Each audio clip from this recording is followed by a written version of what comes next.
আল্লাহ রাব্বুল আলামিন এই বিশাল মনোরম জান্নাতখানাকে যখন বানালেন, আল্লাহ রাব্বুল আলামিনের ফেরেশতারা প্রশ্ন করে বসলেন, হে রাব্বুল আলামিন, এত সুন্দর মনোরম জান্নাতখানাতে কারা থাকবে?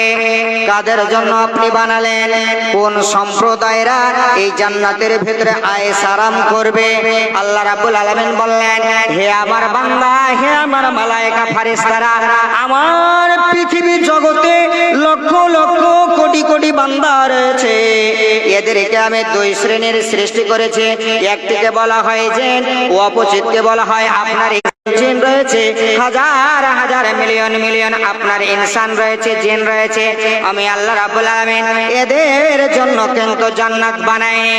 তাহলে আল্লাহ বললেন, আল্লাহকে বললেন, তাহলে কাদের জন্য আপনি এত সুন্দর মনোরম জান্নাতখানা বানালেন? হে রাব্বুল আলামিন, আপনি বলে দেন, আপনি বলে দেন। আমার আল্লাহ রাব্বুল আলামিন বললেন কে, আউযু বিল্লাহি মিনাশ শাইতানির রাজিম, তিলকাল জান্নাতুল্লাতী নুরিসু মিন ইবাদিনা মান কানা তাকিয়া, মান কানা তাকিয়া। হে আমার ফেরেশতারা, তোমরা যে বিষয়ে প্রশ্ন করেছো, আমার হাজার হাজার বান্দাদের ভিতরে আমি তাদের জন্য এই জান্নাতখানা বানালাম। কাদের জন্য? যারা হবে আল্লাহ ভীতি প্রদর্শনকারী। আমি আল্লাহ রাব্বুল আলামিন ওই সম্প্রদায়ের জন্য আমি আল্লাহ রাব্বুল আলামিন এত সুন্দর মনোরম জান্নাতখানা বানালাম, অন্য কোন জাতের জন্য বানাইনি। যতই করো বাহানা তোমায় আল্লাহ ছাড়বে না, যতই করো ছলনা তোমায় আল্লাহ ছাড়বে না। কত হিলে দোল ঘুরছ ফিরছ, রোজা রাখছো না, যতই করো না না না তোমায় আল্লাহ ছাড়বে না, যতই করো বাহানা তোমায় আল্লাহ ছাড়বে না। কত হিলে দোল ঘুরছ ফিরছ, নামাজ পড়ছো না, যতই করো বাহানা তোমায় আল্লাহ ছাড়বে না, যতই করো না না না তোমায় আল্লাহ ছাড়বে না। একবার জোরে বলুন না সুবহানাল্লাহ। আপনি যদি বাহানা করেন তো এই মনোরম জান্নাত পাবেন। আল্লাহ বলছেন যে তিলকাল জান্নাতুল্লাতী নুরিসু মিন ইবাদিনা মান কানা তাকিয়া, আমি এই জান্নাতখানার উত্তরাধিকারী কাদেরকে বানালাম? আমার বান্দাদের ভিতর থেকে বাছাই করে নিলাম। কাদেরকে? যারা হবে পরেশগার, মুমিন, মুত্তাকি, তাদের জন্য আমি আল্লাহ রাব্বুল আলামিন এত সুন্দর মনোরম জান্নাতখানা বানালাম, অন্য কোন সম্প্রদায়ের জন্য নয়। এটা কার কথা? আল্লাহ রাব্বুল আলামিন বললেন স্বয়ং। এবার আপনাকে বলি, তাহলে মুমিন, মুত্তাকি, পরেশগার কাকে বলে? কি কি কাজ করতে গেলে আমাদেরকে হতে হবে? তাহলে আল্লাহ রাব্বুল আলামিন এবার একটা আপনাদেরকে একটা উদাহরণ দিচ্ছি। কি উদাহরণ? আপনি মনে করছেন যে একটা সরকারি চাকরি যদি আমি পাই তাহলে আমার জীবনটা সুখী, আমার সংসারটা সুখের হবে, এই কথাটা বলি। তো যে কোনো একটা যদি আপনি সরকারি চাকরি পান তাহলে আপনাকে হতে হবে পুলিশ হতে হবে, আপনাকে ডাক্তার হতে হবে, আপনাকে প্রফেসর হতে হবে, আপনাকে ব্যারিস্টার হতে হবে, আপনাকে জজ হতে হবে, আপনাকে হাকিম হতে হবে, আপনাকে ইঞ্জিনিয়ার হতে হবে। সবটা ডিগ্রি অর্জন করতে হবে না। আপনার জীবনে যদি একখানা ডিগ্রি যদি আপনার জীবনে এসে যায় আর আপনি যদি করতে পারেন বন্ধু আবার, তাহলে আপনি সরকারের একটা চাকরি পাবেন, একটা বেতন পাবেন, আর আপনার জীবনটা সুখী হয়ে যাবে। তাহলে আল্লাহ রাব্বুল আলামিন কোরআনের ভিতরে কিছু জান্নাতীর কথা বর্ণনা করেছেন যে এই সম্প্রদায়েরা এই ডিগ্রি গুলো যাদের থাকবে তারা আল্লাহর জান্নাতে যাবে, আর এই জায়গায় যাদের ডিগ্রি গুলো থাকবে তারা অপোজিট ডিগ্রি গুলো যাদের থাকবে তারা আল্লাহর জাহান্নামে যাবে। আল্লাহ রাব্বুল আলামিন বলেছেন কাফেরুন এরা কোথায় যাবে? এরা চিরতরে করে জাহান্নাম চলে যাবে, মুশরিকগণ জাহান্নাম যাবে। কিন্তু আল্লাহ রাব্বুল আলামিন বলেছেন মুমিনুন এই ডিগ্রি এটাই যে কোথায় যাবে, এই জান্নাতে যাবে। মুত্তাকুন সাদিকুন সাবিরুন এগুলো ডিগ্রির নাম, এগুলো ডিগ্রি যারা হাসিল করতে পারবে। শুধু যদি আপনার জীবনে যদি মুত্তাকি হতে পারেন বন্ধু, তাহলে আপনার জীবনে চিন্তা থাকবে না, থাকবে না। আপনি যদি মুমিন হতে পারেন তাহলে আপনার জীবনে চিন্তা থাকবে না। তাহলে একটি ডিগ্রি যদি আপনি নেন তাহলে আপনার জীবন সাকসেস হয়ে যাবে। একবার জোরে বলুন না সুবহানাল্লাহ। একটা ডিগ্রি যদি আপনি খালি নেন তাহলে আপনি যথেষ্ট। তাহলে একটা ডিগ্রি কি আল্লাহ রাব্বুল আলামিন বলেছেন মুমিন হয়ে যাও, মুমিন হয়ে যাও, তাহলে তোমাদের চিন্তা থাকবে না। তাহলে এবার আপনাদের সামনে যে আয়াতখানা পড়েছি সেই আয়াতখানার দিকে লক্ষ্য করবেন, পেয়ে যাবেন ইনশাআল্লাহ। কি আল্লাহ রাব্বুল আলামিন বলেন ইন্নামাল মুমিনুনা আল্লাযিনা ইযা যুকিরাল্লাহ, মুমিন তো তারা যখন মুমিনের সামনে আল্লাহর কথা আলোচনা করা হবে তো মুমিনের হৃদয়খানা কেঁপে কেঁপে উঠবে। একেই বলা হয় মুমিন। যখন মুমিনের সামনে যখন আল্লাহর কথা আলোচনা করা হয়, যারা প্রকৃত মুমিন তাদের হৃদয়খানা কাঁদবে, কেঁপে উঠবে যে আল্লাহ এত ভয়াবহ কথা তুমি বলে রেখেছো। কেমন করে কাঁদবে তার প্রমাণ আপনাকে একটু হালকা করে দিচ্ছি বাবা। কে? একটা সাহাবীর কথা, আব্দুল্লাহ ইবনে রাওয়াহা। ইনি রাসূলুল্লাহ সাল্লাল্লাহু আলাইহি ওয়াসাল্লামের একজন সাহাবী ছিলেন। তিনি আপনার জোহরের নামাজ পড়ে এসে বন্ধু আমার খাওয়া দাওয়া করে কিছু বিছানে আরাম বিশ্রাম করতেছে। এমতো অবস্থায় তিনি গুনগুন করে আল্লাহর কোরআন তেলাওয়াত করতেছেন। কি আয়াতখানা তেলাওয়াত করছেন বন্ধু? বলতেছি কি আউযু বিল্লাহি মিনাশ শাইতানির রাজিম ওয়া ইন মিনকুম ইল্লা ওয়ারিদুহা কানা আলা রাব্বিকা হাতমান মাকদিয়া সুম্মা নুনাজ্জিলুনা আত-তাকাও ওয়া নাযারু যালিমিনা ফিহা জিসিয়া। এই আয়াতের মানে কি? আমার আল্লাহ রাব্বুল আলামিন বলছেন ওরে তোমরা যতই বড় ইমানদার হও না কেন, তোমরা যত বড় মৌলভী সাহেবের বেটা মৌলভী সাহেব হও না কেন, তোমরা যত বড় হাজী সাহেবের বেটা হাজী সাহেব হও না কেন, আল্লাহ রাব্বুল আলামিনের ফয়সালা জান্নাত যেতে গেলে রে তোমাদেরকে জাহান্নাম অতিক্রম করে যেতে হবে। সকল মানুষকে জান্নাতে জাহান্নামের উপর দিয়ে সকল মানুষকে যেতে হবে। এটা আল্লাহ রাব্বুল আলামিন ফয়সালা করে দিয়েছেন যে এটা আমার ফয়সালা যে সকল মানুষকে জান্নাত যেতে গেলে জাহান্নাম অতিক্রম করে যেতে হবে। এই কথা কানে যখন আব্দুল্লাহ ইবনে রাওয়াহা পড়তে আছেন, আরব দেশের মানুষ আরবি কথা বুঝতে পারলেন বন্ধু আমার, সঙ্গে সঙ্গে চোখ দিয়ে ঝরঝর ঝরঝর করে জল আসতে লেগেছে। হে রাব্বুল আলামিন তুমি এত ভয়াবহ কথা বলেছো আল্লাহ রাব্বুল আলামিন কোরআনের ভেতরে। তো আল্লাহ বলছেন মুমিন তো তারা, মুমিনের সামনে যখন আল্লাহর কথা আলোচনা করা হবে তো মুমিনের হৃদয়খানা কেঁপে কেঁপে উঠবে। একবার জোরে বলুন না সুবহানাল্লাহ। মুমিনের হৃদয় কেঁপে উঠবে। আরেকটা আপনাকে প্রমাণ দিচ্ছি, নেন কি আরব দেশের রাজস্থান ছিল বাগদাদ, আর ওই বাগদাদ শহরের ভিতরে একজন বিখ্যাত ডাকাত ছিল যার নাম ছিল ফুজাইল ইবনে ইয়াদ। এর কথা মানুষ যদি শুনতো তার পিলাইখানা হাওড়া হুগলি করতো, পিলাইখানা চমকে উঠতো যে এমন একজন জাদ্রেল মানুষ, তার জন্য মানুষেরা রাত্রে সফর করতে পারতো না, এমন বিখ্যাত ডাকাত। সেই একদিনের ঘটনা বন্ধু আমার, সেই একদিনের ঘটনা কি, ডাকাতি করতে যাবে একটি বাড়িতে ঢুকেছে, তার গেটের কাছে পৌঁছেছে, যাবে ডাকাতি করবে। সেই সময় ওই বাড়ির মালিক কি করতেছিল, আল্লাহর কোরআনকে খুলে দিয়ে পড়তেছিল। কি আয়াত পড়তেছিল? সূরা আল হাদিদের 16 নম্বর আয়াত তেলাওয়াত করছেন। কে? আউযু বিল্লাহি মিনাশ শাইতানির রাজিম। আলাম লিল্লাযীনা আমানু আন তাখশা কুলুবুহুম লিযিকরিল্লাহি ওয়া মা নাযালা মিনাল হক। এই আয়াতের মানে কি? আল্লাহ রাব্বুল আলামিন বলছেন, যারা আমার প্রতি ঈমান এনেছো তাদের জন্য কি ওই সময়খানে এখনো এসে যায়নি রে যে আল্লাহর জিকির আজকার শুনে তোমাদের মনখানা গলে যাবে?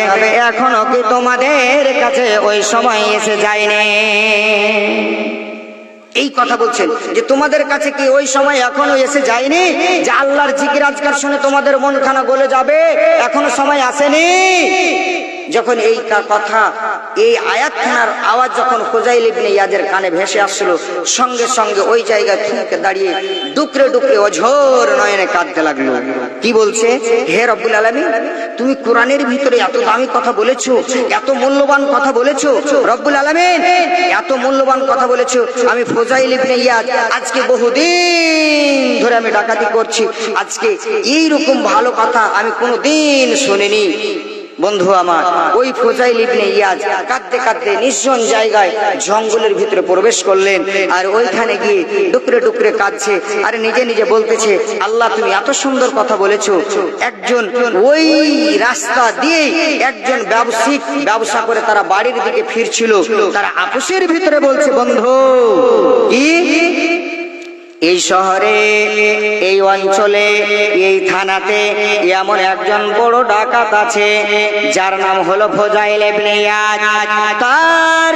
তার সঙ্গে যদি আমাদের মোলাকাত ঘটে যায় বন্ধুরে, আমাদের ধনমাল তো কেড়ে নেবে, আমাদের জানও কেড়ে নেবে।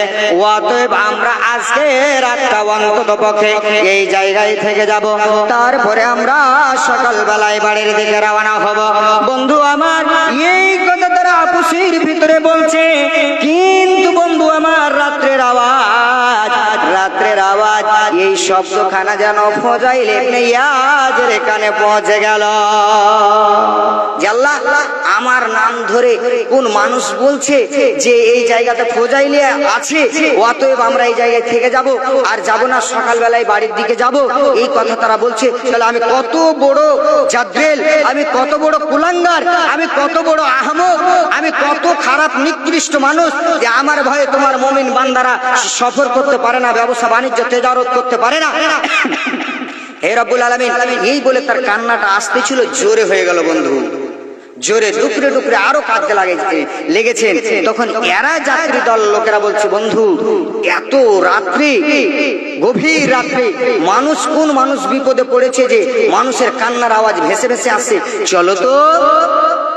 তারা বন্ধু আমার এক পা দুই পা করে তারা এগিয়ে যেতে যেতে যেন দেখছে যেই জায়গায় বাঘের ভয় সেই জায়গায় সন্ধ্যা হয়, যেই জায়গায় বাঘের ভয় সেই জায়গায় সন্ধ্যা হয়। যার কথা আমরা আলোচনা করলাম এই মুহূর্তে, যে এই জায়গায় ফুজাইলের বাড়ি, এই থানাতে, এই অঞ্চলে, এই গ্রামে, অতএব থেকে যাব, তার সঙ্গে আমাদের মোলাকাত ঘটলো। বন্ধু আমার, একটাই বলার উদ্দেশ্য আমার, এই ঘটনাটা কেন আপনাদেরকে বললাম, যে আল্লাহ বলছেন, ইন্নামাল মুমিনুনা আল্লাযীনা ইযা যুকিরাল্লাহ, যখন মুমিনের সামনে যখন আল্লাহর কথা আলোচনা করা হবে তো মুমিনের হৃদয়খানা কাঁপবে, ভয়ে ভাইব্রেশন হবে, কেঁপে উঠবে, কেঁদে কেঁদে উঠবে। তাহলে কেমন ভাবে উঠবে?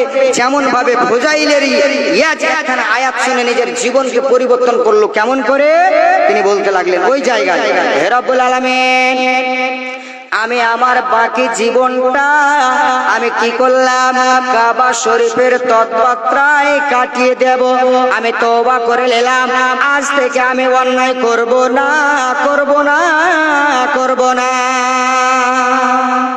এই তওবাখানা করলেন যে আর করব না। বন্ধু আমার, ইতিহাসগুলো লিখছেন কি, যে এই জামানাতে বাগদাদ শহরে ফুজাইলের মতন বড় আলেম আর ছিল না। তিনি পড়াশোনা করে মাদ্রাসায় পড়াশোনা করতে করতে এত বড় আলেম হলেন।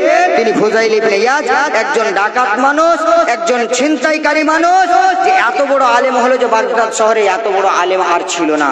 তাহলে একখানা কোরআনের আয়াত শুনে পরিবর্তন হলো কতটা। তারপরে আমার আল্লাহ বলছেন, ওয়াইজা তুলিয়াত আলাইহিম আয়াতুহু, যখন আল্লাহর আয়াত শুনবে তো মুমিনের ঈমান বৃদ্ধি পাবে। কেমন বৃদ্ধি পাবে? যখন এই কোরআনের আয়াত আপনাদেরকে যদি রাত দিন যদি কোনো কিসসা কাহিনী বলি, ঈমান তাজা হবে না। আল্লাহর কোরআনের ভিতরে এমন একটা জাদু আল্লাহ রাব্বুল আলামিন রেখেছেন, এমন একটা মধু রেখেছেন, এমন একটা চুম্বক রেখেছেন যার দ্বারাতে মানুষ আকর্ষণ হয়, হেদায়েত পায়। আর আল্লাহ পাকের নবী, দয়ার নবীকে আল্লাহ রাব্বুল আলামিন বলেছেন কি, ওয়াযাক্কির ফাইন্না যিকরা তানফাউল মুমিনিন। আপনি নসিহত করুন কাদেরকে? যাদের হৃদয়ের ভিতরে ঈমান আছে তাদেরকে আপনি নসিহত করুন।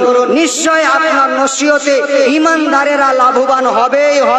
এই কথাটা আল্লাহ রাব্বুল আলামিন বলছেন। তো আল্লাহ রাব্বুল আলামিন এই জায়গায় বলছেন কে, যে মুমিনের ঈমান বৃদ্ধি পায় আল্লাহর কোরআনের আয়াত শুনলে। কেমন করে বৃদ্ধি পায়?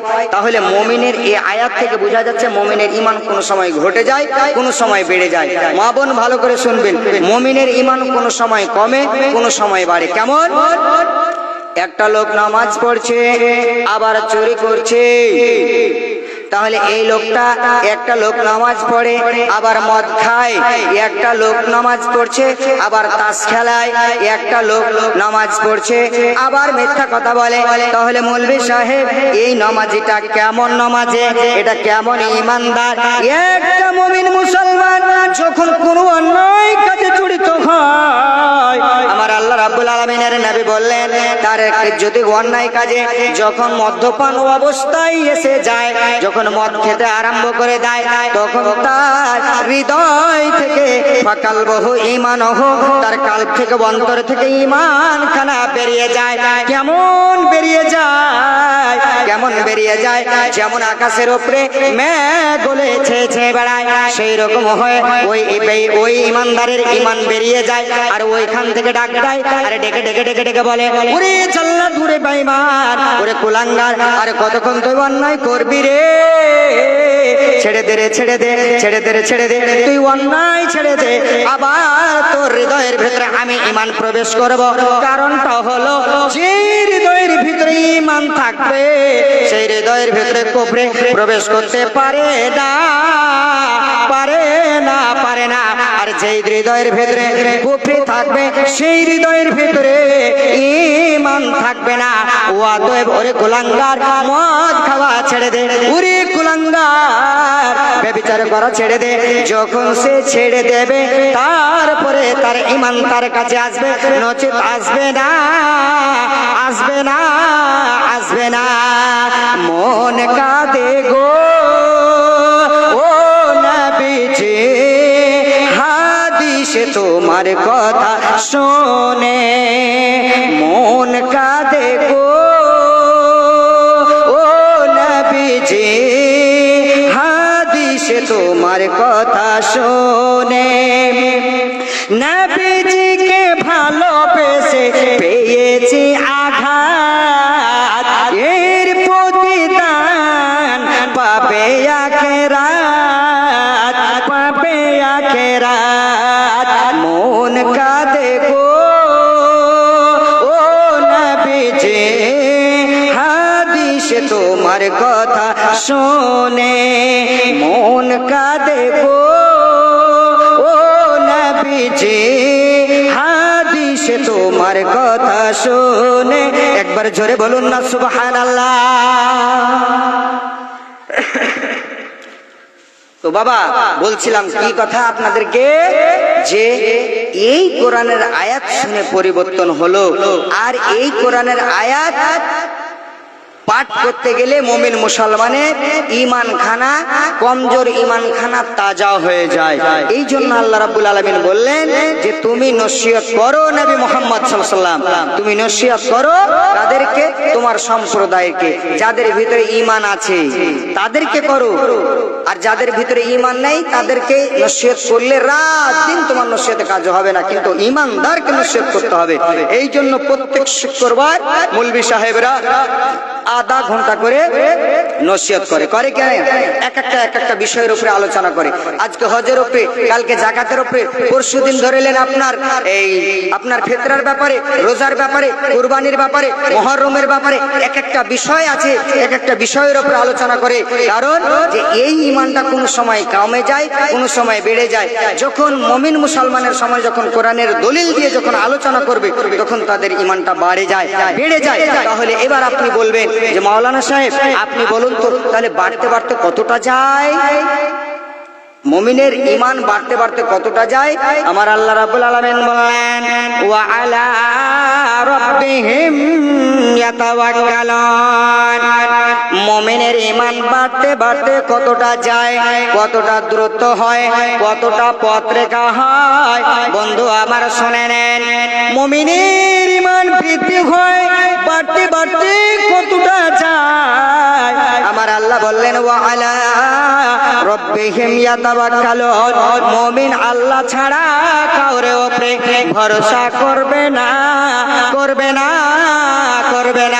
একটু কথা বলুন, ইজ্জতের মালিক কে? আল্লাহ। বেইজ্জতের মালিক কে? আল্লাহ। ভালো অসুখ দেনেওয়ালার মালিক কে? আরোগ্য করনেওয়ালার মালিক কে? ইহ জগতের মালিক কে? আল্লাহ। পর জগতের মালিক কে? আল্লাহ। আপনার আখিরাত জগতের মালিক কে? আল্লাহ। জান্নাতের মালিক কে? আল্লাহ। জাহান্নামের মালিক কে? আল্লাহ। মওত দেনেওয়ালা মালিক কে? তো আল্লাহ। মওত থেকে বাঁচানোর মালিক কে? তো আল্লাহ। এক কথাই বন্ধু আবার সার্বভৌমত্বর একচ্ছত্রর মালিক হলেন সেই মহান আল্লাহ রাব্বুল আলামিন। আল্লাহ রাব্বুল আলামিন ছাড়া মুমিন কাউরে উপরে ভরসা করবে না।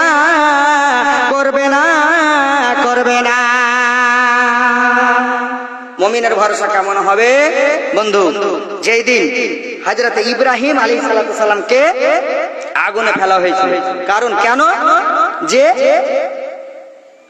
ওরা 360টা দেবদেবীর পূজা করতো, মানতো, নিজের হাত দিয়ে মূর্তি বানাতো, আর নিজের এটাকে বলতো বড় খোদা, এটাকে বলতো মেজো খোদা, এটাকে সেজো খোদা, বাজারে বেচতো। তার বাপ নিজেই আজার কি করতো? মূর্তি বানাতো। কথা বুঝেন তো? এইগুলো দেখে দেখে নবী ইব্রাহিম আলাইহিস সালাম ভিতরে একটা অসুখ হয়ে গেল। তার সম্প্রদায়, তার আত্মীয় স্বজনেরা বলছে, ও ইব্রাহিম তুমি কি যাবে না বেলা উৎসবে, মেলাতে যাবে না? তো নবী ইব্রাহিম বললেন, ইন্নী সাকিমুন, আমি বেমার আছি। কিন্তু বন্ধু আমার, যাই হোক লম্বা ঘটনা রয়েছে, অতটা বলবো না। এক কথায় এই যে মূর্তিগুলোকে সবকে ভাঙলো আর বড় মূর্তিটার উপরে কুড়ালটাকে চাপিয়ে দিল। ওরা উৎসব থেকে এসে দেখছে এই কাজকে করলো। ইব্রাহিম ছিল, ইব্রাহিম ছাড়া এই কাজ করবে না। কারণ ইয়ার আগে তার মুখ দিয়ে শুনেছি এই মূর্তিগুলোর বিরোধিতা করেছিল কে? তো নবী ইব্রাহিম করেছিল। কথা বুঝবেন? এবার যাই হোক, নমরুদের অর্ডার হয়ে গেল, বাদশার অর্ডার হয়ে গেল কি ইব্রাহিমকে লোকরি জড়ো করো, দিয়ে ইব্রাহিমকে পুড়িয়ে ছাই করে দিতে হবে। বন্ধু আমার, যখন ইব্রাহিমকে আগুনে ফেলেন তখন নবী ইব্রাহিম এক কথাই বলেছিলেন কি? হাসবুনাল্লাহু ওয়া নি'মাল ওয়াকিল। কি বলেছিলেন? হাসবুনাল্লাহু ওয়া নি'মাল ওয়াকিল। ইবনে আব্বাস বর্ণনা করেন, ইবনে আব্বাস বলেন, যেদিন নবী ইব্রাহিম আলাইহিস সালামকে আগুনে নমরুদ নিক্ষেপ করলেন, সেই সময় নবী ইব্রাহিম একটি কথা বলেছিলেন, হাসবুনাল্লাহু ওয়া নি'মাল ওয়াকিল। ইয়ার তরজমা, ইয়ার মানে কি? ইয়ার তরজমা হলো আল্লাহ আমার জন্য যথেষ্ট, আল্লাহ আমার জন্য কাফি। এই কথাটা কে বলেছিলেন? নবী ইব্রাহিম। অর্থাৎ নবী ইব্রাহিম যখন পুরোপুরি আল্লাহর উপরে ভরসা করলেন, আল্লাহ রাব্বুল আলামিন বলে দিলেন কে? যে আগুন রে আমার বান্দা, আমার নবী, ওটা কে রে? শোন, ওটা হলো আমার নবী, ওটা হলো আমার দোস্ত, ওটা হলো আমার খালিল, ওটা কেউ নয়, ওটা কেউ নয়, আমার উপরে ভরসা করেছে। অতএব তুই শোনেলে ইয়া নারকু আগুনে বাড়া দাও ওয়া সালামান আলা ইব্রাহিম। আল্লাহ রাব্বুল আলামিন সঙ্গে সঙ্গে আয়াত নাযিল করে দিলেন, ইলহাম করে জানিয়ে দিলেন, আগুন রে খবরদার খবরদার আমার নবী ইব্রাহিম কে তুই জ্বালাবি না, পোড়াবি না, শুনেলে শুনে ঠান্ডা হয়ে যা, আরামদায়ক হয়ে যা, এমন ঠান্ডা হয়ে যাস না যে বরফের মতো জমে যাস না, যে আমার ইব্রাহিম যাতে জমে না যায় এইরকম না হয়ে যায়, সালামতি হয়ে যা, আগুন রে সালামতি হয়ে যা। তাহলে আগুন থেকে আগুন থেকে বাঁচালেন কে? তো আল্লাহ। নবী ইব্রাহিম ভরসা কার উপরে করেছিলেন? বলেছিলেন, ওরে ওরে পৃথিবীর মানুষ, তোমাদের কাউরে সহযোগিতার দরকার নাই, আমার সহযোগিতার দরকার, আমার সাহায্যের দরকার। আর আমি ভরসা করে আমার আল্লাহ ছাড়া আমি নবী ইব্রাহিম কাউরে উপরে ভরসা করি না, করি না, করি না। আজরাইল খাই না ঘোষ, শোনো রে ও মানুষ, আজরাইল খাই না ঘোষ, শোনো রে ও মানুষ, কি হবে কালো টাকার পাহাড় গড়িয়া, কি হবে কালো টাকার বাড়ি বানায়া। যে একবার জোরে বলুন না সুবহানাল্লাহ। বন্ধু মাইকে গলা টানছে মনে হচ্ছে। তো এবার আপনাদেরকে বলছি যে নবী ইব্রাহিমের ভরসাটা কেমন হলেন দেখেন। আমাদের নবীর একটা কথা বলছি, কেমন, কোন কথা? যেই দিন মক্কাতে এটা তুল কালাম হলো, হাঙ্গামা শুরু হলো, কি যে আজকে নবী মুহাম্মদ সাল্লাল্লাহু আলাইহি ওয়াসাল্লামকে হত্যা করে দিতে হবে, মেরে শেষ করে দিতে হবে। এটা কে? এটা আইন পাস হয়ে গেল আপনার মক্কায়, রন্ধ্রে রন্ধ্রে এটা আইন পাস হয়ে গেল, আইন পাস হয়ে গেল। এবার নবীজির বাড়িকে ঘেরাও করা হলো। এবার ঘেরাও করার পরে আল্লাহ রাব্বুল আলামিন হযরতে জিবরিলকে বললেন, যাও, কি আমার বন্ধুকে বলে দাও, আমার বন্ধুকে বলে দাও নিজের জন্মভূমি হলে। দেখেন বাবা, দেখেন যে আজকে আমরা ভারতবর্ষের জন্ম, আমাদের 14 পুরুষের জন্ম, তথাপি আমাদের ডকুমেন্টস থাকার পরেও বাবা আমরা নেকে বাংলাদেশে। তাই বলছে বাবা, আমার বাংলার লুঙ্গি পয়রা পিতা চাইছি লোকে বলে বাংলাদেশে, আরে লুঙ্গি পরে পিতা চাইছি লোকে বলে বাংলাদেশে। গরমের জ্বালাই প্যান্ট পরতে পারে না, আরে গরমের জ্বালাই প্যান্ট পরতে পারে না। ভারতে জন্ম আমার বাংলাদেশে না বন্ধু, ভারতে জন্ম আমার বাংলাদেশে না। আমাদের জন্ম ভারতে, আমাদের 14 পুরুষের জন্ম এই ভারতে, তথাপি আমাদেরকে যখন মুসলমান হচ্ছে আমাদেরকে কয়বার হিয়ারিং এ যেতে হলো, নোটিশ দিল, গেলাম, তারপরও আমাদের ভোটের উপরে ছাপ্পা দেওয়া হলো। কারণ কেন দেওয়া হলো? একটাই কথা, আমরা মুসলমান, এই জন্য। তো বাবা বলেছিলাম যে মুসলমানের জন্য আসবে না, আসবে কার উপরে? মুসলমানদের উপরে। তাহলে আপনাদেরকে বলছি যে বিশ্বনবী নিজের জন্মভূমি ছেড়ে, নিজের বাড়িঘর ছেড়ে যাচ্ছেন। এবার বুকের ভিতরে যদি আপনাকে কেউ যদি মানে তাড়িয়ে দেয়, বাড়ি ঘর সবকিছু রেখে যদি আপনি চলে যান শূন্য হাতে, আপনার ভিতরটা কেমন করবে বাবা? একবার বসে বসে ভাবুন তো কেমন করবে। বিশ্বনবী আমার চিন্তা ভাবনা করছেন, কে কাবার দিকে তাকাচ্ছেন আর বলছেন, হে কাবারে, তোর বুকে কত সিজদা করলাম, কিন্তু আজকে উপায় নাই, আজকে এই মক্কা নিজের জন্মভূমি হলেও আমাকে ছেড়ে চলে যেতে হবে। বিশ্বনবীর চোখ দিয়ে ঝরঝর ঝরঝর করে জল ঝরছে বাবা। এবার বিশ্বনবী কি করলেন? আল্লাহর হুকুম, যেতে হবে, চলে যেতে হবে। তো মক্কার মুশরিকরা বিশ্বনবীকে চিনতে পারলেন না। চিনলেন কারা? তো মদিনা ওয়ালারা। সুবহানাল্লাহ, গরিব সাহাবী, তিনারা কত ইন্তজার। এই হিজরতকে নিয়ে যদি কথা বলতে যাই বাবা 2-2.5 ঘন্টা লেগে যাবে, আমার মতন ছোট আলেম হলেও। কিন্তু বাবা ওই দিককার আমার বিষয় নাই, একটু আপনাদেরকে শুধু তাওয়াক্কালটা দেখাবো, এই জন্য বলছি। কি এবার বন্ধু আমার বিশ্বনবীর সঙ্গে কে আছেন? সিদ্দিক আকবর, হযরতে আবু বকর, ইসলামের প্রথম জাহানের প্রথম খলিফা এর সঙ্গে নিয়ে বিশ্বনবী চলতে আরম্ভ করলেন। চলতে হযরতে আলীকে ডেকে বললেন, আলী আজকে আমি চলে যাচ্ছি, ইয়াসরিবে চলে যাচ্ছি। ইয়াসরিবটা ছিল হিজরতের আগে ইয়াসরিব শহর। যেই দিন বিশ্বনবী হিজরত করলেন সেই দিন থেকে নাম পড়ে গেল মদিনাতুল মুনাওয়ারা। ওয়াতে আলীকে ডেকে বললেন, ও জামাই বাবু, বাবা আমার আলী শোনো, এগুলো আমানতের মাল, এগুলো বিধবার মাল, এগুলো ইয়াতিমের মাল, এইগুলো মালগুলো কাল সকালে তোমাকে লিস্ট দিয়ে দিলাম বাবা। এই মালগুলো যার যার আছে এই মালগুলো তাদের বাড়িতে পৌঁছে দেবে। আমি বিশ্বনবী মদিনার উদ্দেশ্যে চলে গেলাম। আমার বিছানায়, আমার খাটে, আমার চাদর নিয়ে তুমি ঘুমিয়ে যাও বাবা। মদিনায় আসবে রে আলী, আমার সঙ্গে তোমার মোলাকাত হবে। বাবা আমার এবার চলে গেলেন বিশ্বনবী। চলে যাওয়ার পরে যখন দেখছেন শুভ সাদেক হয়েছে, রাত্রে চলতে আরম্ভ করেছেন। রাত্রে যখন ফজর কাছে এসে আবু বকর এবং বিশ্বনবী বলছেন যে কাফেররা তো দেখে নেবে, চলো আবু বকর কোনো একটা গর্তে আশ্রয় নিই। বন্ধু আমার একটা গর্তে আশ্রয় নিলেন। গর্তটার নাম হলো গারে সোর। সবাই আমরা জানি এগুলো কথা, একটু করে। গারে সোরে আবু বকর এবং হযরতে আল্লাহ পাকের নবী, দয়ার নবী, নবী মুহাম্মদ রাসূলুল্লাহ, উচ্চ কণ্ঠে বলুন সাল্লাল্লাহু আলাইহি ওয়াসাল্লাম, তিনি গর্ততে আশ্রয় নিলেন। এবার আশ্রয় নেওয়ার পর মক্কায় এটাতুল কালাম হাঙ্গামা শুরু হয়ে গেল। বিশ্বনবী আমাদেরকে ফাঁকি দিয়ে পালিয়েছে, চলো মুহাম্মদ ফাঁকি দিয়ে পালিয়েছে, এবার চলো। এটা রন্ধ্রে রন্ধ্রে মক্কায় আনপাস হলো কি, যে বিশ্বনবীকে তার মাথাটা এনে দিবে, হয় জিন্দা এনে দিবে, না হয় তার মৃত্যু দেহটা এনে দিবে। যে এনে দিতে পারবে তাকে 100 উট পুরস্কার দেওয়া হবে, 100 উট পুরস্কার দেওয়া হবে। সবাই এবার আপনার যেতে আরম্ভ করেছে, পাহাড়ের চারিদিক ঘেরাও করেছে। এবার কাফের বেঈমানেরা চলছে। যেই গর্ততে বিশ্বনবী আবু বকর আছে, এবার গর্তের ভিতরে হযরত আবু বকর বলছেন কি, একদম হাদিস, বুখারী শরীফের হাদিস বলছি বাবা, যে হযরত আবু বকর বলছেন কি, যে বিশ্বনবী যদি কাফেররা নিজের পায়ের দিকে একটু যদি তাকায় তাহলে আমাদেরকে ধরে ফেলবে। যদি একটু পায়ের দিকে, নিজের পায়ের দিকে তাকায় তাহলে তো আমাদেরকে দেখে ফেলবে। আল্লাহ পাকের নবী বললেন, ও আবু বকর তুমি শোনো, লা তাহজান ইন্নাল্লাহা মা'ানা।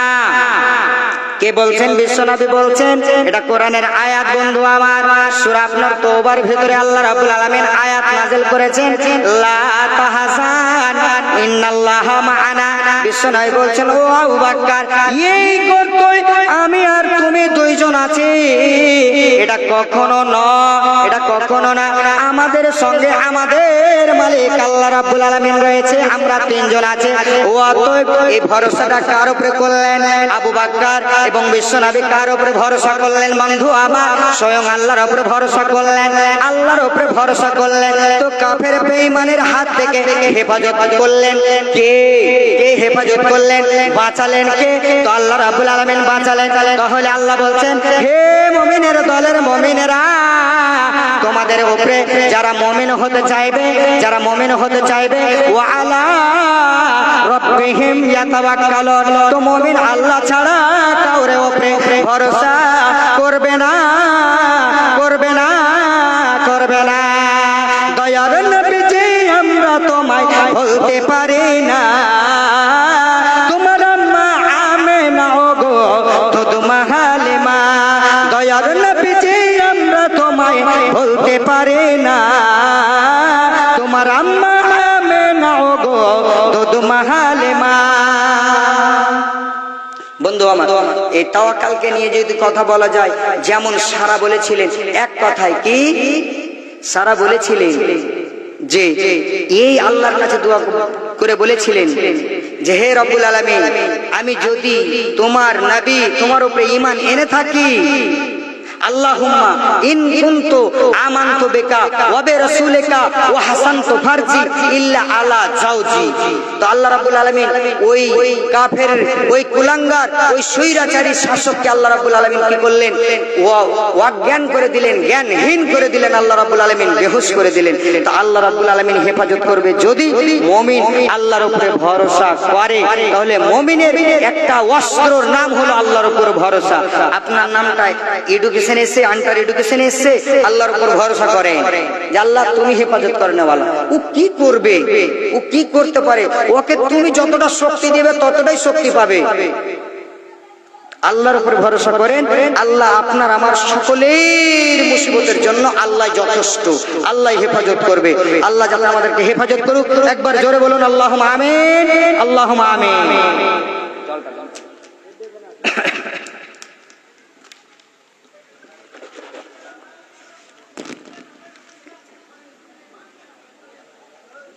তো বাবা আমার, তো তাওয়াক্কালের ব্যাপারে যদি আরো বলা যায় তো অনেক লম্বা হয়ে যাবে, আমি ওইদিকে ঢুকবো না। তাহলে 2 নম্বর গুণ হলো আপনার, প্রথম নম্বর গুণ হলো ইন্নামাল মুমিনুনা আল্লাযিনা ইযা যুকিরাল্লাহ, যখন মুমিনের সামনে আল্লাহর কথা আলোচনা করা হবে তাদের হৃদয়খানা কেঁপে কেঁপে উঠবে, কেঁদে কেঁদে উঠবে, তারপরে তাদের ঈমানখানা বৃদ্ধি পাবে, বাড়তে বাড়তে কত দূর যাবে, ওয়া আলা রাব্বিহিম ইয়াতাওয়াক্কালুন। তারপরে আল্লাহ বলছেন চতুর্থ নম্বর গুণ কি, الذين يقيمون الصلاة ومما رزقناهم ينفقون। আল্লাহ বলছেন এই জায়গায় কি বলছে, যারা হবে প্রকৃত মুমিন, মায়েরা বোনেরা আমার ভালো করে শুনবেন, যারা মুমিন দাবি করবে যে আমরা হলাম মুমিন, তাহলে মুমিন কোনদিন বেনামাজি হবে না, হবে না, হবে না। এটা ফেসবুকে এটা একটা আছে, সবাই লিখে লিখে বলছে যে ভাই একটা ঘোষণা, একটা হারিয়ে যাওয়া সংবাদ। কি সংবাদ দাদা? বলছে আমাদের মসজিদে হঠাৎ করে ফজর থেকে 100 জন মুসাল্লি খুঁজে পাওয়া যাচ্ছে না।